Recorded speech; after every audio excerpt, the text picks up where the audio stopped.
Salut, c'est Adeline. Merci de suivre cette vidéo et je prie au nom de Jésus que le message sera une bénédiction pour toi et ta famille. Je vais continuer dans le livre écrit par l'archevêque Gilbert, Né de nouveau dans le royaume de Dieu et avoir une bonne vie. Amen. Oh, une bonne vie, c'est bien. Je continue à la page 8, au deuxième paragraphe. L'homme a péché et a obéi les mauvais chemins du monde, contrôlés par les forces spirituelles et les pouvoirs de l'espace. Et par conséquent, l'homme est devenu l'ennemi de Dieu. Parce que la conscience de l'homme est contrôlée par le royaume de ce monde, comme écrit dans le livre d'Éphésiens chapitre 2, verset 2, qui dit, « À ce moment, tu as suivi la façon de faire de ce monde, de faire du mal. Tu as obéi les pouvoirs spirituels de l'espace, l'esprit qui maintenant contrôle les gens qui désobéissent à Dieu.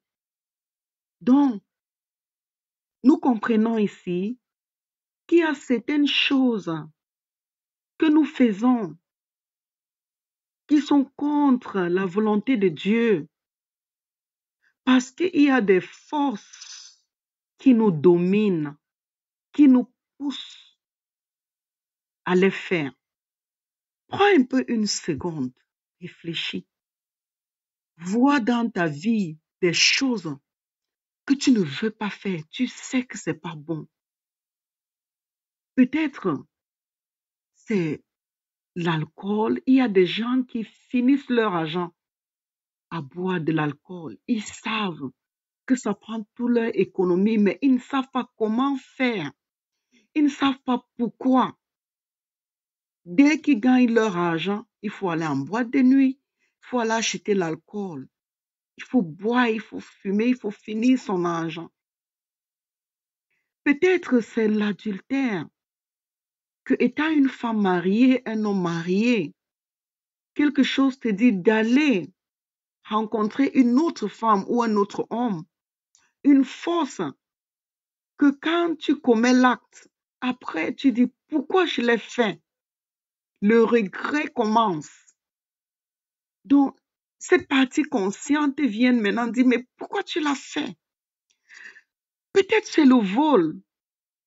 Peut-être c'est autre chose. Donc, la Bible nous dit dans le livre d'Éphésiens que c'est une force dans l'espace, une force, un pouvoir, et que c'est un esprit qui contrôle les gens à désobéir à Dieu. La Bible dit, la vérité que tu connais t'affranchira. Donc, toi et moi, nous allons maintenant opposer cette force. Parce que toi et moi ne voulons pas désobéir à Dieu. Personne ne veut désobéir à Dieu. Personne.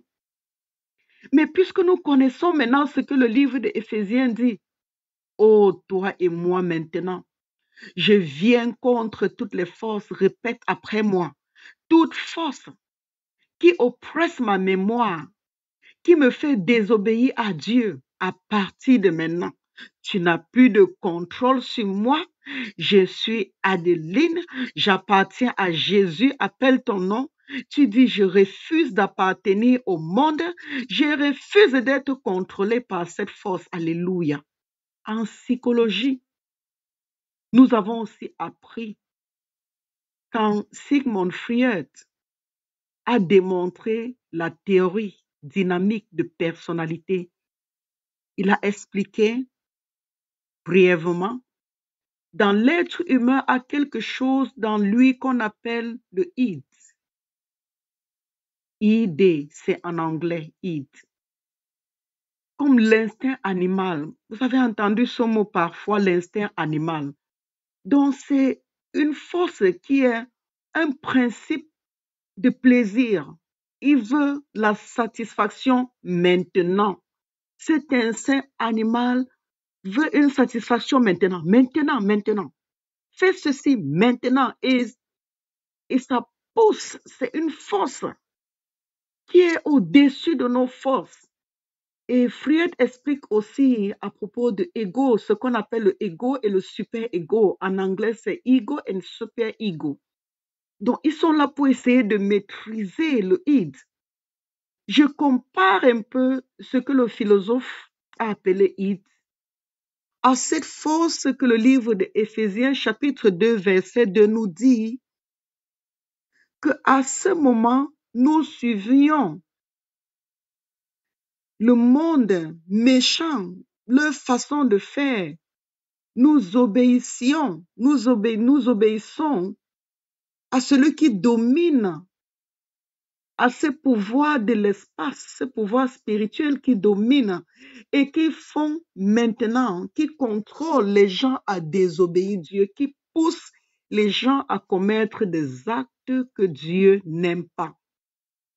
Donc nous voyons que la science est connectée d'une manière ou d'une autre à la Bible et qu'il y a aussi des savants comme Sigmund Freud et d'autres qui ont étudié dans la personnalité de l'être humain qu'il y a des forces qui peuvent pousser quelqu'un à faire des choses qu'il ne veut pas faire.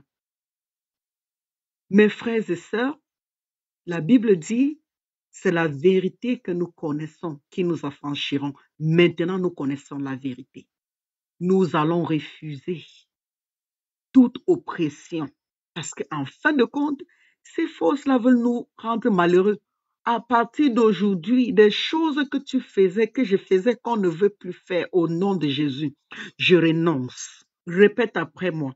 Dis, je renonce le pouvoir des forces qui m'oppressent, qui oppressent ma mémoire, qui oppressent mon cerveau. Au nom de Jésus-Christ, j'appelle le feu de Jésus, le feu de Jésus, le feu de Jésus, de venir contre ces forces et de détruire ces forces par la puissance du Saint-Esprit. Je vais prier. Au nom de Jésus, que tous ceux qui suivent ce message, toute force oppressive, au nom de Jésus, je commande le feu de Jésus de te détruire. Laisse les enfants de Dieu seuls et tranquilles. Au nom de Jésus, reçois ta délivrance au nom de Jésus. Dis Amen. Je te remercie d'avoir suivi ces quelques minutes du message et à très bientôt. Je m'appelle Adeline. Que la paix du Christ, Jésus-Christ, localise ton cœur au nom de Jésus. Amen.